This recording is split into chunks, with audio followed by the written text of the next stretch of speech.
Hola, ¿cómo estáis? Una alegría veros de nuevo. Saludamos a las personas también que nos ven por internet en cualquier momento del día o en cualquier reposición. Incluso también añadimos a los oyentes de Onda Paz, porque las predicaciones de Viña Sans también se están reproduciendo en la emisora. Y un aplauso a nuestros oyentes de Onda Paz también.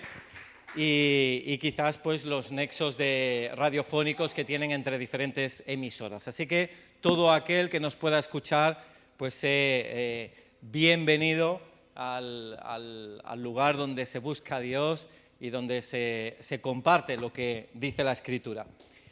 Estamos en una serie especial, una serie la cual no se comparte habitualmente, que es sobre sexualidad. Y hemos estado hablando de límites, cómo Dios demarca unos límites porque Él, siendo el creador, nos ha hecho a nosotros administradores y por tanto tenemos que seguir, entre comillas, sus reglas de juego porque va a ir mejor a nuestras vidas.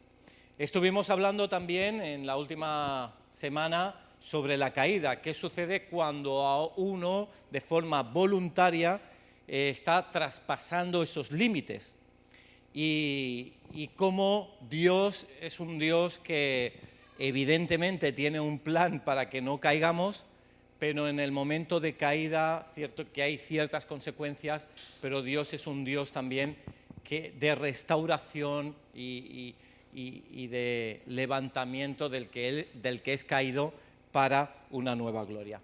Y hoy quería hablar sobre un tercer tema, que es el abuso. Espíritu Santo, te pedimos que tú obres ahora en las mentes, en los corazones, en los labios, y que tú te hagas manifiesto de una forma especial, sensible, amable, directa, Señor. En tu nombre. Declaramos cancelados todos los pensamientos del enemigo ahora, Señor, y abierto tu Espíritu Santo, los cielos, para que tu Espíritu Santo descienda y enseñe. En tu nombre. Amén. Amén. ¿Por qué estoy hablando de sexualidad? Por desgracia, la actividad pastoral te muestra, después de tantos años en diferentes sectores, te muestra que el otro día hablaba de quizás un 75%, un 80% de las problemáticas o las confesiones de alguna realidad, de algo que no funciona bien, son de carácter o tienen un trasfondo sexual. Y cierto es que hoy vamos a hablar del abuso, puede que sea el tema más cercano a tu realidad o no, pero en cualquier caso nos puede ayudar pues, a ayudar a otros o como mínimo pues, extrapolarlo a otras formas de abuso o entender este tema. Sí que yendo al aspecto sexual, sobre la sexualidad, una estadística que es escalofriante es hablar de que de cada cuatro mujeres a nivel mundial, una de cada cuatro mujeres ha recibido algún tipo de abuso sexual. No solo malas palabras, sino ya llegando al tema físico. Pero hay otra estadística que no es menos escalofriante, que es que 1 de cada 6 hombres también ha recibido algún tipo de abuso sexual. Cierto es que cuando hablamos de abuso sexual tendemos a pensar en las mujeres, quizás pues porque ha sido más visible a lo largo de la historia, pero los hombres quizás han sabido o hemos sabido quizás disimular realidades que han sido más avergonzantes en este tema. Y hay más confesión o es más fácil reconocer o escuchar cuando una mujer pues, ha sufrido algún tipo de abuso que un hombre. Por desgracia he tenido la oportunidad de escuchar testimonios o personas confesándose en un sentido y en otro, y delante, y personas rotas donde os puedo hablar de una chica de 19 años que viene a mi memoria y en otra ocasión pues un chico de unos 16. Y ambos explicando, un familiar explicando historias de cómo su vida quedó rota desde su tierna infancia y durante mucho tiempo, un largo periodo, pues estuvo sufriendo esta realidad.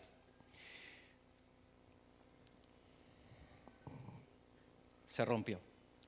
Hay alguien que rompió esos límites, se acercó a ese muchacho de 16 años en su más infancia, más tierna infancia, y de pronto el cuadro infantil se le rompe. Y quería llevarnos a una historia que encontramos en la palabra de Dios, en 2 de Samuel capítulo 13. Hay diferentes historias que tocan este tema, los grupos de conexión pues también se tocará, pero aquí concretamente os introduzco, antes de hacer una lectura de unos versículos, de 10 versículos concretamente, pues introduzco la historia. Resulta que David, el rey David, tenía algunos hijos. Tenía un hijo llamado Absalón, que de padre y madre pues también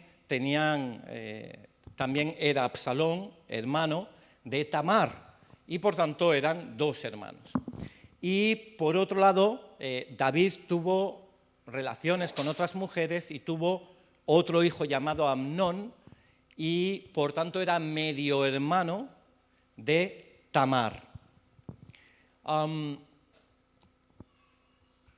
Amnón y Tamar van a ser los protagonistas de esta accidentada historia, y los cuales, bueno, la historia pues cuenta cómo Amnón estaba muy perdidamente enamorado de su medio hermana Tamar. Entonces pide consejo a un amigo, Jonadab, y le dice, bueno, simúlate como que estás enfermo, pide que venga tu medio hermana a cuidarte y cuando estés solos, pues acércate a ella. La verdad es que era un consejo totalmente satánico. Era horrible el plan, pero Amnón aceptó porque entendía que su amor era muy fuerte. Y vamos a leer pues, una porción de la escena. Dice, entonces Amnón dijo a Tamar, trae la comida a la alcoba para que yo coma de tu mano. Y tomando Tamar las hojuelas que había preparado, las llevó a su hermano Amnón a la alcoba. Y cuando ella se las puso delante para que comiese, asió de ella y le dijo, ven, hermana mía, y acuéstate conmigo. Ella entonces le respondió, no, hermano mío, no me hagas violencia, porque no se debe hacer así en Israel, no hagas tal vileza, porque ¿a dónde iría yo con mi deshonra? Y aún tú serías estimado como uno de los perversos en Israel. Te ruego pues ahora que hables al rey, que él no me negará a ti. Mas él no la quiso oír, sino que pudiendo más que ella, la forzó y se acostó con ella. Luego la aborreció Amnón, con tan gran aborrecimiento que el odio con la que la aborreció fue mayor que el amor con la que la había amado. Y le dijo a Amnón, levántate y vete. Y ella le respondió, no hay razón, mayor mal es este de arrojarme que el que me has hecho. Mas él no la quiso oír, sino que llamando a su criado que le servía, le dijo, échame a esta fuera de aquí y cierra tras ella la puerta. Y llevaba ella un vestido de diversos colores, traje que vestían las hijas vírgenes de los reyes. Su criado pues la echó fuera y cerró la puerta tras ella. Entonces Tamar tomó ceniza y la esparció sobre su cabeza y rasgó la ropa de colores de que estaba vestida y puesta su mano sobre su cabeza se fue gritando.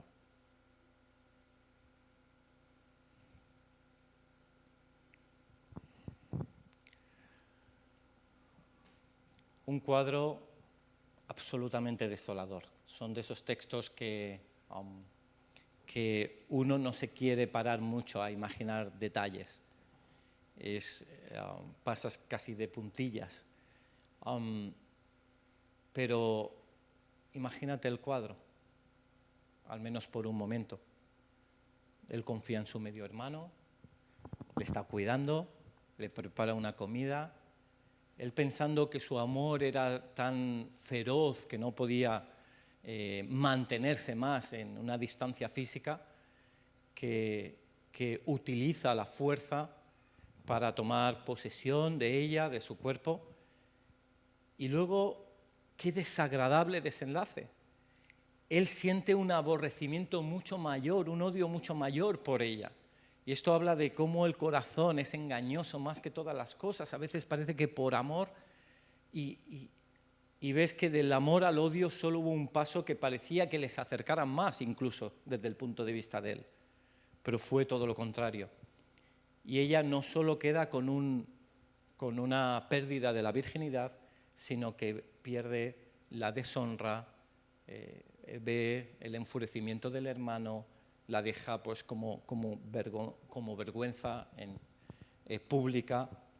¿Y ahora qué? ¿Y ahora qué va a suceder con Tamar? ¿Qué situación más grave? ¿Qué dolor tan profundo? ¿Qué recuerdos le quedarían a partir de ahora? ¿Cómo vería de ahora en adelante a Amnón, o qué recuerdos le vendrían? El desenlace de la historia, si continúan leyendo, es trágica. Absalón, que era su hermano, al final crea todo un complot para acabar matando a Amnón. Y realmente la paga del pecado es la muerte. Y estamos hablando de sexualidad, que es ese ascensor que si uno mantiene límites, pues Dios va haciendo flotar hacia arriba. Pero si uno cae en límites sexuales, realmente es un ascensor que desciende hacia abajo rapidísimamente. Y esto lo sabe Dios, porque Dios Él lo sabe todo, y la relación entre esposo y esposa es el ejemplo de Cristo y la Iglesia.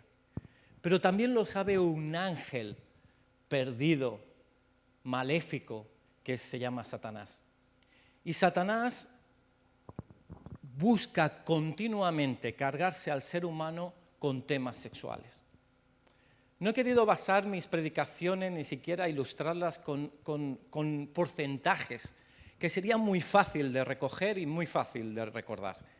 Pero porcentajes de hablar de pornografía, de abusos sexuales, de sexting, de tantas prácticas, de en qué edades se comienza en sexting, que ahora hablan de los 7 años, que comienzan a cosas tan horribles. Y sin entrar por ahí, sí al menos decir que Satanás conoce muy bien cómo puede destruir a una persona. Y él tiene un plan maléfico bien trazado que va a ir ascendiendo en áreas de profundidad de la persona. Y con ello te quiero invitar a te acompaño a este versículo, a este texto, que va a hablar no solo de Tamar en su físico, sino va a hablar de las esferas de su realidad personal, como las esferas de tu realidad personal. Dios dice en Primera de Tesalonicenses, esta carta que escribe inspirada por Dios el propio Pablo, capítulo 5, en el versículo 22 dice: absteneos de toda especie de mal, y el mismo Dios de paz os santifique por completo, y todo vuestro ser. Y ahora está hablando del ser de Amnón, el ser de Absalón, el ser de Tamar, tu ser.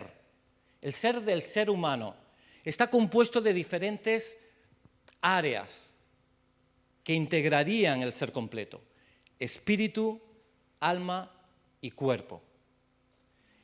Todo vuestro ser, espíritu por un lado, alma por el otro, cuerpo por el otro, sea guardado irreprensible para la venida de nuestro Señor Jesucristo. Fiel es el que os llama, el cual también lo hará. Es decir, Pablo está diciendo: cuidaos, pero no solo cuidaos físicamente, sino también anímicamente y también espiritualmente. Si quieres un ejemplo breve para una ilustración breve para separar qué es el alma y qué es el espíritu, pues puedes comparar la situación con un animal.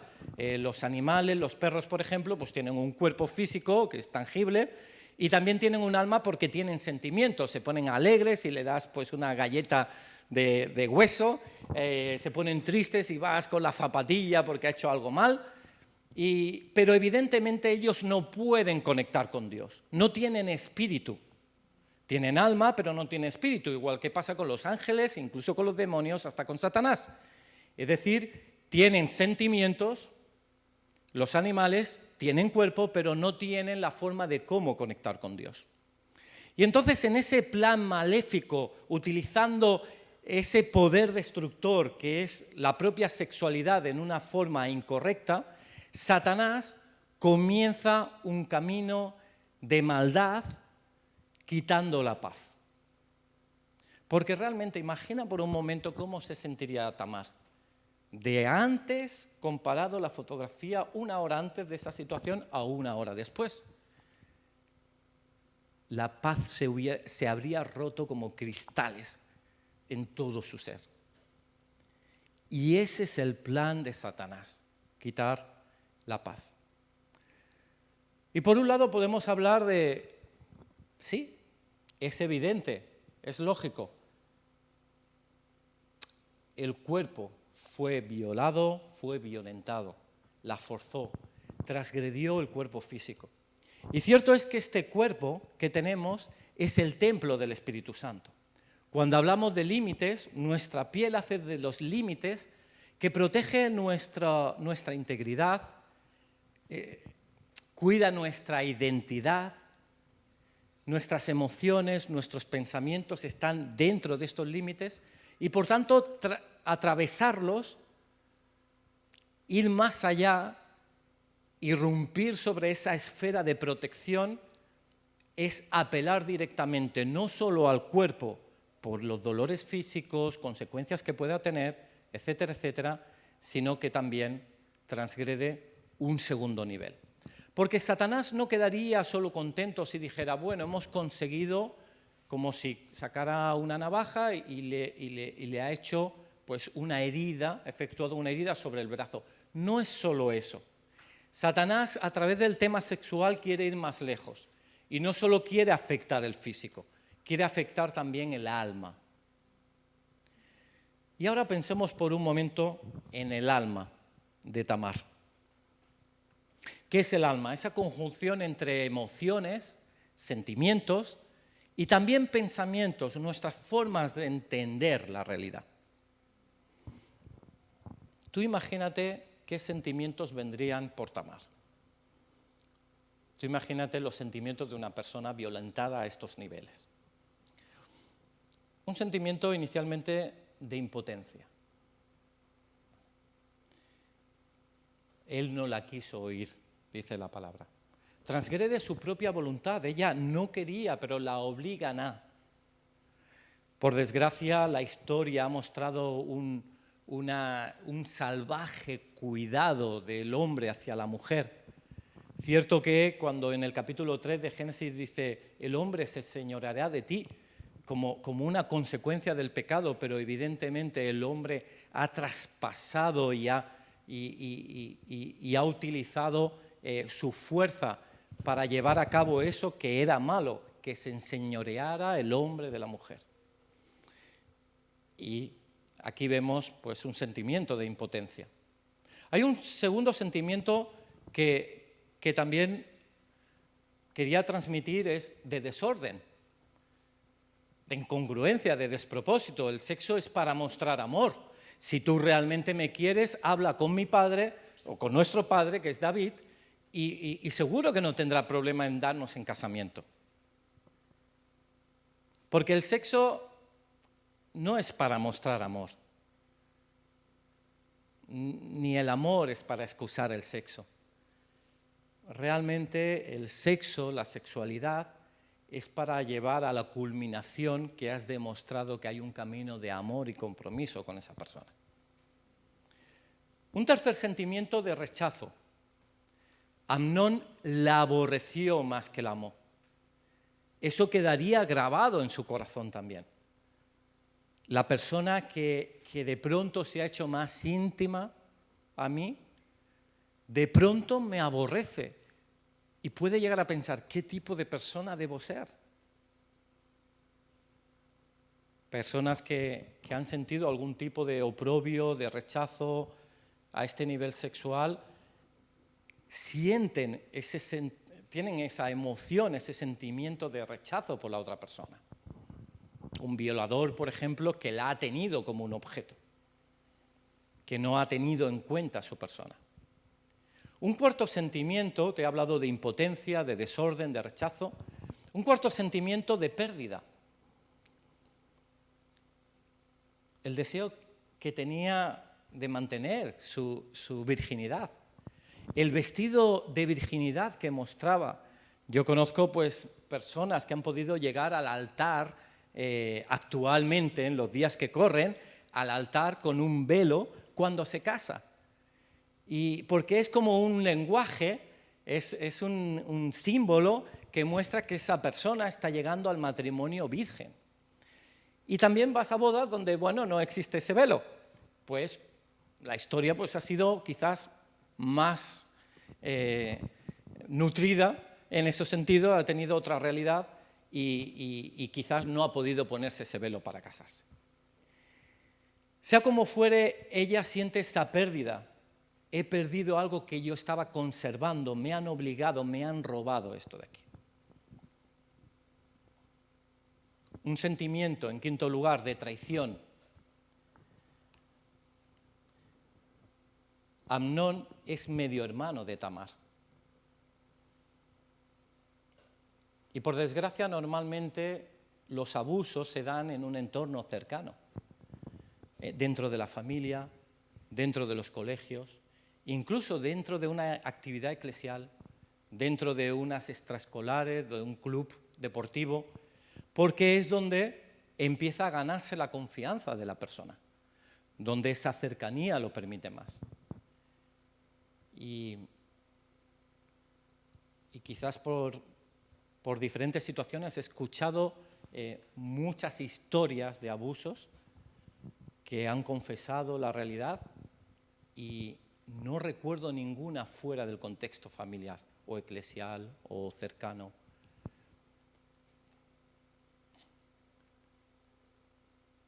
Y eso no solo conlleva el sentimiento de decir, bueno, esta persona me ha robado de esta manera, sino es que era mi hermano, es que era mi familiar, es que era mi padrastro, es que era... A veces recuerdo una historia que decía que me contó una chica, su propia madre. Situaciones dramáticas, horribles, que golpean el sentido. Y esa chica, por ejemplo, ¿cómo se sentiría en esa dualidad de haber sido una persona a la cual se había acercado su propia madre? Como hija, ¿cómo se sentiría? Repudiada casi. Es complejo. Y sí es cierto que esto emocionalmente carga a la persona. Y quería añadir solo un par que en el texto pues, no emergen, pero también seguramente pues, has conocido o escuchado o has vivido un sentimiento de culpabilidad a veces. Un sexto que te quería compartir. La mentira de hacerte culpable de que alguien, si abusa de ti, es porque tú le estás dando pie por cómo vistes, por cómo le miras, por cómo... Y ese sentimiento de culpabilidad hace que siga esclava a esa relación y que quizás no lo publique porque piensa que si lo dice a otro familiar o a otra persona, si lo hace público, le van a culpar a ella o a él porque es quien está provocando esa situación. Quizás en su mentalidad más infantil, más adolescente, también incluso adultos. Y un último sentimiento de dependencia. La mentira de sentirse dependiente, de creer que esa relación que está basada en relaciones abusivas Conocí, por ejemplo, pues una persona que su novio abusó de ella y luego se casó con él. Y me contó su historia de matrimonio, cómo eso se había repetido. Y esas situaciones de síndrome de Estocolmo, de creerse que si no existe esa figura que está abusando de ti, tu vida no tiene sentido. Son, fíjate, mentiras, dolores, sensaciones, emociones que Satanás va inculcando. Ese sentimiento de impotencia, ese sentimiento de desorden, de rechazo, de pérdida, de traición, de culpabilidad y de dependencia.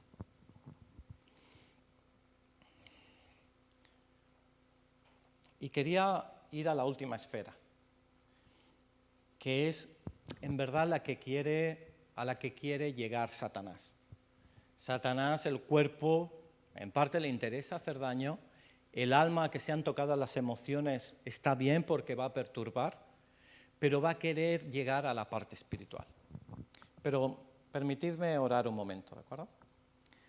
Pues sí, Espíritu de Dios, tú conoces este tema, tú sabes cada persona cómo conecta esta realidad, de estas palabras, de esta situación en su propia vida. Tú sabes, Jesús, que ahí te pido que tú ministres, que tú rompas mentiras, que tú sanes heridas, que tú des consejo, que tú capacites para ayudar a otros, que te hagas manifiesto en este momento, Señor. Satanás va a buscar directamente el espíritu. Y para ir al espíritu, simplemente te lo voy a ilustrar con 3 mentiras, porque Satanás es padre de mentira. Y va a intentar inculcar una mentira dentro de la persona abusada que va a romper lo que es más importante, lo que busca Satanás, romper esa relación con Dios. La primera, he pecado contra Dios, me siento sucio, Dios ya no me va a mirar igual. De pronto el que ha sido abusado se hace esa pregunta, he pecado contra Dios. Pero aquí te quiero transmitir algo que quizás da descanso, si has vivido, conoces de alguien que haya vivido. Una cosa es la virginidad física, que alguien haya traspasado los límites y te haya forzado a una persona a hacer algo que no quería. Y es cierto que se rompe la virginidad, como es el caso de Tamar en la situación. Pero existe una virginidad espiritual. Si esa persona no lo buscaba, no lo consentía, no le agradaba, delante de Dios es absolutamente virgen. Porque se ha roto unos límites físicos, pero no espirituales de guardarse delante de Dios. Por tanto, esta realidad, cuando he hablado con personas que han vivido esto, de pronto ha sido totalmente un pozo de bendición o de liberación, de pensar, wow, soy virgen delante de Dios. Hay una segunda mentira que Satanás intenta transmitir. Puede ir relacionado con una pregunta. ¿Por qué Dios no lo evitó? ¿Por qué ese día Dios no hizo algo? ¿Por qué en esos 4 años Dios no intervino? Y entonces viene la mentira de Satanás, dando explicaciones. Dios no lo evitó porque no existe. Si esa no la concibe la persona, va a llevarle a otro terreno. Dios no lo evitó porque no es bueno, no es un Dios bueno. Si fuera bueno, no lo hubiera permitido. Pero si uno todavía resiste, dice, sí que existe, pero Dios es bueno. Entonces viene la tercera mentira donde normalmente caen las personas que han superado las otras. Dios no lo evitó porque no me ama. Yo soy diferente. A mí no me ama igual que a los otros. Yo soy una chica diferente, soy un chico diferente, porque no le paso a mis hermanos, porque no sé de nadie. Yo soy el único y por tanto no me ama igual.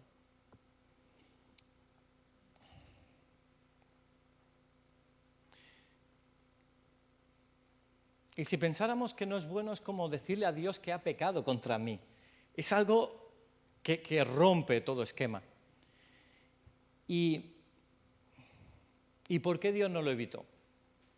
Realmente eso llevaría a otra predicación.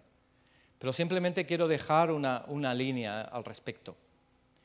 Dios dio libertad al ser humano. Y el ser humano, dentro de esos marcos de libertad, puede hacer el mal. Y de hecho lo hace. Eso es una realidad. Que dentro del marco de maldad. Por eso las guerras, por eso los robos, los asesinatos, las violaciones. Y uno puede preguntar, ¿y los terremotos? También dice la palabra que en el momento que hubo pecado se contaminó la tierra y la tierra gime. Es decir, el pecado que se realiza en un lugar también contamina esa tierra. Y sí es cierto que Dios dio libertad al hombre, pero también te puedo decir una segunda verdad, que es que Dios tiene un plan de restauración perfecto para la persona. Y no es que Dios no te ame, no ame a Tamar, no ame a la persona. No es que evidentemente no sea bueno o no exista, sino que ha permitido niveles de maldad, pero hay un límite donde Dios se propone como un camino de restauración total. Y una última mentira. La primera que te he dicho, me siento sucio, he pecado contra Dios. La segunda, ¿por qué no lo evitó? De hecho, hay un ejemplo que te puedo compartir porque es muy público. Conocéis muchos a la conferenciante Joyce Meyer y ella, digamos, una de las fuerzas de su testimonio de cómo, bueno, ella tiene auditorios pues, de miles de personas y hay mucho seguimiento por las redes y ella lleva, creo que está en aproximadamente 80 años ya y lleva como, no sé, 30 o 40 años sirviendo al Señor, dando conferencias, enseñando.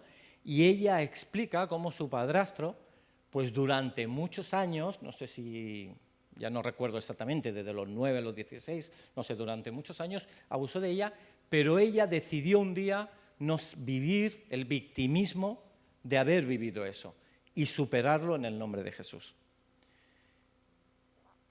Y muestra un cuadro de una restauración completa. Luego se casó y tuvo, bueno, tiene historias largas en su vida, pero que da testimonio de restauración de Dios con ella. Y luego una tercera mentira. Ya nada será igual. Ya no hay esperanza de restauración. Ya esto va a quedar marcado para mi vida, quedó sellado y siempre va a ser así. Y esto lleva a veces a negar o a chafar o a estigmatizar a otros sectores. ¿Cuántas chicas, por haber recibido el abuso de un hombre, luego no han querido tener más relación con un hombre? Incluso la tendencia sexual ha cambiado hacia las mujeres. O al revés, o chicos que por la misma razón que han sentido algún tipo de abuso, ya no han querido formar algún tipo de familia. El pensar que ya no son hombres, o el pensar que quizás sí que tiene una tendencia sexual, como piensan, creen que nada va a ser igual y siempre va a quedar ahí.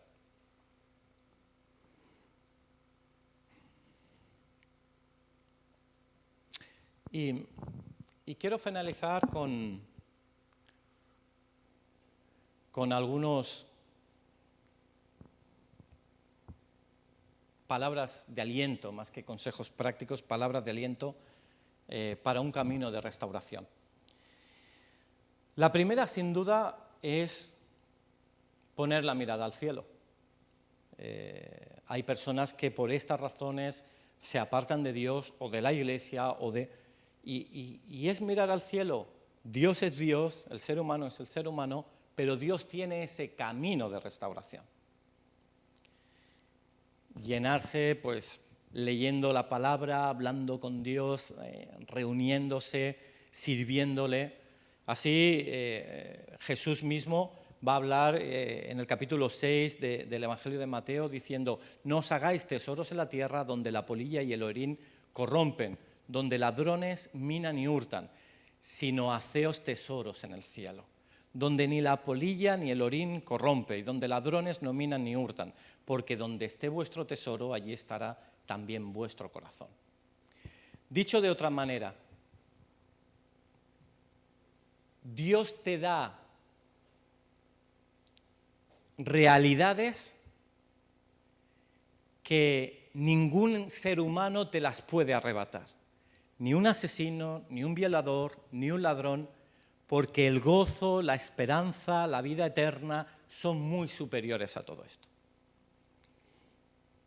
Una segunda que te quería indicación como camino de restauración dentro de buscar siempre de cara a Dios es compartir con alguien lo que ha sucedido. Compártelo con alguien de referencia. Si conoces algún caso, llévale a compartir. Para eso, pues, tenéis referentes en la iglesia, las personas que nos oyen, que sepan que podemos dar consejería, escuchar, tener cuidado, evidentemente, en un marco de total confidencialidad, pero permitir que otra persona sea el reflejo de quien te escucha, que te ayude a salir de ese pozo, que te ministre, que te indique qué realidades o qué mentiras deben ser rotas en el nombre de Jesús, que te muestre cómo salir de ahí. Y en tercer lugar, una clave,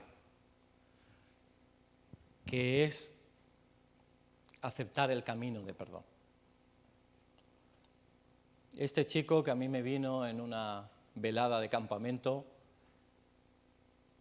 realmente no me dijo nada, sino que Dios me lo dijo a mí. Y le dije, no sé por qué, voy a decir algo muy duro, pero creo que tú has recibido acercamiento de otra persona. Se derrumbó en aquel momento y le dije, de un chico, sí, y de un familiar, sí, y de tu hermano, sí. Y digo, explícame, ¿cómo te sientes? Pienso cada día en ello. ¿Cómo estás con tu hermano? Bien, pero me acuerdo todos los días. ¿Tú le has perdonado? No, yo me llevo bien con él. No, no te he preguntado eso. Y aquí viene una realidad. El perdón no es una emoción, no es siento compasión por la persona, me cae bien, no es eso el perdón. El perdón tampoco es porque la otra persona se lo merezca, se merece que lo perdone ahora. El perdón te mereces tú darlo a la otra persona. No es que el otro se lo merezca, es que uno merece perdonar a la otra persona. Porque el perdón es una decisión. Yo decido perdonar a esa persona. Lo decido en el nombre de Jesús. Aunque tenga sentimientos en el alma, lo hemos diferenciado muy bien. En el alma, sentimientos de odio, de rechazo, de asco, de el que tú quieras imaginar, de empatía, de atracción sexual, el que tú quieras. Que tú pongas sentimientos los que quieras. Espiritualmente hay una decisión en el nombre de Jesús. Yo declaro perdonar a esa persona. Porque perdonar es dejar ir. Es como si estás atado con una cuerda y el término griego de perdonar significa romper esa cuerda, dejar ir. Y si dejas ir libre a esa persona, de pronto Eres tú el que queda libre, porque no estás sujeto a seguir a esa persona por esa cuerda. Cierto es, no se lo merece por lo que hizo, pero tú te mereces perdonarle. Y este ejemplo, yo se lo dije, ¿quieres ahora decidir perdonar a tu hermano? ¿Sí? Dilo con claridad, yo perdono a mi hermano, porque sucedió esto de aquí a aquí, porque pasó tal durante este tiempo, sin detalles, no es necesario, pero es decir, quedo libre de todo eso. Restaura mi alma, sáname, te entrego todos los sentimientos, todos mis pensamientos de recordar. Y evidentemente, bueno, semanas después lo volví a ver porque coincidíamos de tanto en tanto y le dije, ¿qué tal? ¿Cómo estás? Bien. Digo, oye, perdona, no quiero entrar mucho en ese tema, pero estuvimos hablando de un tema importante para ti. ¿Cómo te sientes? Y dices, ¿sabes que desde esa noche ya no me he acordado más? Me siento totalmente libre. ¿Libre? Como si casi no hubiera pasado. Digo, ese es Dios. Porque has decidido perdonarle en el nombre de Jesús. Y uno, ya digo, se puede encerrar en que no se lo merece, pero mira Jesús lo que hizo. Jesús estando en la cruz, realmente tú y yo podríamos pasar por esa cruz fácilmente y varias veces, por muchas razones. Pero Él estando en la cruz, siendo absolutamente justo, Él sí que es verdad que no merecía nada malo. Siendo perfecto y justo, mirando a las masas, viendo cómo le escupían, cómo le daban jirones la barba, le arrancaban a jirones. Que esto es lo que dice la palabra, mesaban la barba. Quiere decir, le arrancaban, cómo le increpaban, le insultaban, le decían, pero si tú eres Dios, baja de ahí. Y Él tiene esas palabras de tanta conciencia real, decir, perdónalos, Padre, porque no saben lo que hacen. Y a veces hago esa reflexión. ¿Sabes que tú has sido víctima de alguien que ya es víctima? Quizás esa persona, recuerdo un incómodo, porque estas cosas la verdad es que no agradan, ¿no? Pero un incómodo documental sobre abusos en centros escolares católicos en los años 80, 90 y además cercanos en la zona, no quiero dar nombres, y muestra ese documental cómo algunos después de mucha edad, porque uno a veces reconoce el abuso después de que pasan muchos años por una ceguera intelectual, digamos, hasta el desarrollo de la persona, y habían denunciado a un profesor, y el profesor, cuando le entrevistaron, él explicaba que él cuando había sido niño, pues había sufrido cosas peores, ¿no?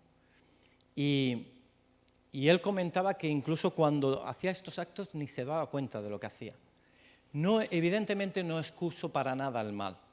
Lo único que quiero decir es que el ser humano es un conjunto de conflicto y que algunas personas están atadas, llámale la lascivia, llámale sus propios recuerdos o prisiones emocionales o su propio dolor.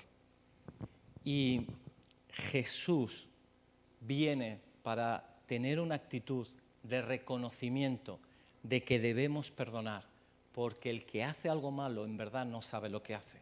Se aleja de Dios, va contra su propia alma y es esclavo de una mentira de Satanás. Y así Jesús mismo dice, yo os digo, amad a vuestros enemigos y orad por los que os persiguen. Así, voy a acabar orando, pero estas 3 líneas creo que pueden ser útiles. No te desenganches de Dios y de sus mecanismos. Biblia, oración, iglesia, servicio, ir a más. No te desenganches en nada, porque entonces Satanás tomará el objetivo que quería. No solo el cuerpo, el alma, sino también el espíritu. En segundo lugar, compártelo con alguien de confianza. Sabes que estamos aquí para ayudarte, para ayudar a personas que conozcas. Ves a un pastor, ves a un líder que veas referente, a una persona de referencia, quizás un familiar, y que espiritualmente puedan ayudar a salir de eso. Porque a veces es, bueno, con mi amigo ya lo sabe, pero igual, bueno, vas a tu amigo y como el que tiene una enfermedad, bueno, es necesario ir al médico. Ves a una persona que sepa tratar estos temas. Y por último, el camino que va a ser liberador va a ser el camino del perdón y de entrega de los sentimientos, emociones que fueron un día perdidos delante del enemigo. Jesús, estamos aquí para que nos ministres, para entregarte quizás algún recuerdo incómodo de alguna cercanía de una persona de forma desagradable. Te lo entregamos en el nombre de Jesús. Cuando físicamente hemos sido violentados en alguna manera.